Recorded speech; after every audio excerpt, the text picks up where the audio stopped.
काही दौरा आज धाराशिव आणि नागपूर होता आणि पहिली बातमी अशी आहे की सकाळी लवकर जाणार होता पण अगोदरच हेलिकॉप्टरमध्ये बिघाड झाल्याचं कळलं. लेट होतो दौरा, काय नेमकं? खरं तर मला सकाळी 10:30 वाजता मी निघणार होते हेलिपॅडकडे, म्हणजे विमानतळावरूनच हेलिकॉप्टर चेकऑफ होणार होतं. तो मला कळवण्यात आलं की जे हेलिकॉप्टर मी काल वापरत होते त्याच्यामध्ये काहीतरी बिघाड आहे. म्हणजे कालही असं वाटलं थोडं जुनं हेलिकॉप्टर होतं ते आणि त्याच्यात काही बिघाड आहे. आता मी काय बिघाड आहे वगैरे टेक्निकल डिटेल्समध्ये गेले नाही आणि मग त्यांनी मला सांगितलं की ते दुसरं हेलिकॉप्टर मला पाठवत आहे. तर तेही हेलिकॉप्टर पाठवायला थोडा विलंब झालाय, नाही तर मी बाय कार जाऊन पहिली सभा तरी केली असती.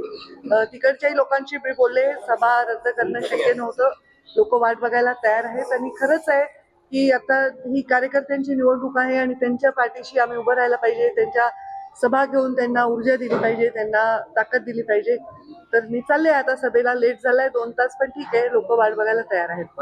काल तुम्ही वक्तव्य केलं की हेलिकॉप्टरने फिरते आणि आईने देव पाण्यात ठेवलेले आहेत. नाही म्हणजे लिटरली देव पाण्यात ठेवले म्हणण्याचा अर्थ असा आहे की माझी आई सतत लँड झाली का, टेक ऑफ झाली का, कारण शेवटी एवढी मोठी दुर्घटना जी झाली आहे ना त्याच्यामुळे सगळ्यांचे मन हादरलेले आहेत किंवा एक टेन्शन लोकांच्या मनामध्ये आहे.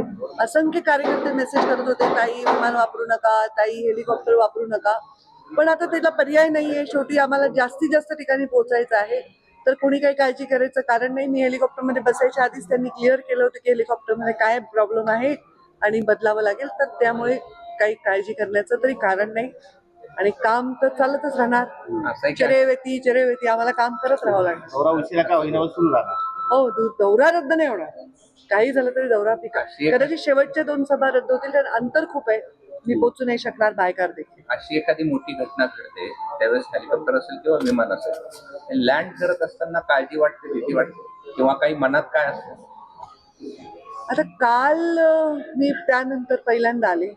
खरं सांगू का, जेव्हापासून अजितदादांचा अपघात झालाय, निधन झालंय, तेव्हापासून मी क्षणोक्षणी हाच विचार करते की त्या सर्वांवर जे विमानात होते त्या लोकांना त्यावेळी काय वाटत असेल, त्यांनी किती भयानक ती भीती किंवा यातना किंवा ते भय अनुभवलं असेल.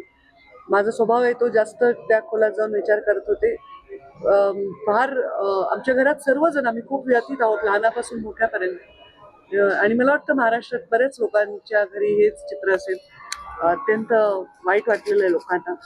तर नवीन नवीन काही दिवस हे वाटणार आहे भय सगळ्यांना की अरे बापरे काय बिघड, म्हणजे माहीतच नाही. ते माहीत झालंय की असंही होऊ शकतं, तर वाटणं साहजिक आहे, पण आता त्याला पर्याय नाही आहे. प्रत्येकाला आपलं काम आणि कर्तव्य करावं लागतं. लाडक्या प्रश्न उपस्थित केला हा ऑपरेशन लोटसचा भाग आहे. मला याचं काय उत्तर द्यावं खरंच कळत नाही. म्हणजे I have no words to even express तेवढ्या तसे विचारही मला करता येईल. लाडक्या बहिणीच्या योजनेला अजित पवारांचं नाव द्यावं असं त्यांचेच आमदार मागणी करतात. तर मुख्यमंत्री नक्कीच याच्यामध्ये निश्चित निर्णय घेतील आणि ते जे योग्य निर्णय घ्यायचा ते त्यांच्या पाठीशी आम्ही. संजय राऊतांनी असं पण म्हटलं की अजितदादांचा मृत्यू हा रहस्यमय मृत्यू आहे आणि त्याची माहिती लोकांना मिळाली पाहिजे. आता समजा त्यांनी असं म्हणलंय तर याच्यावर मी काय म्हणायचं, माझं काय याच्यात औचित्य बोलायचं. मी आतापर्यंत कोणाही व्यक्तीच्या कॉमेंट्सवर कॉमेंट करून मीडियाच्या लाईमलाईटमध्ये येत नाही. मी माझे मुद्दे घेऊन येते, माझे मुद्दे मांडते, मी दुसऱ्यांच्या मुद्द्यांवर बोलतच नाही. हे 20 वर्ष तुम्हाला सवय असली पाहिजे.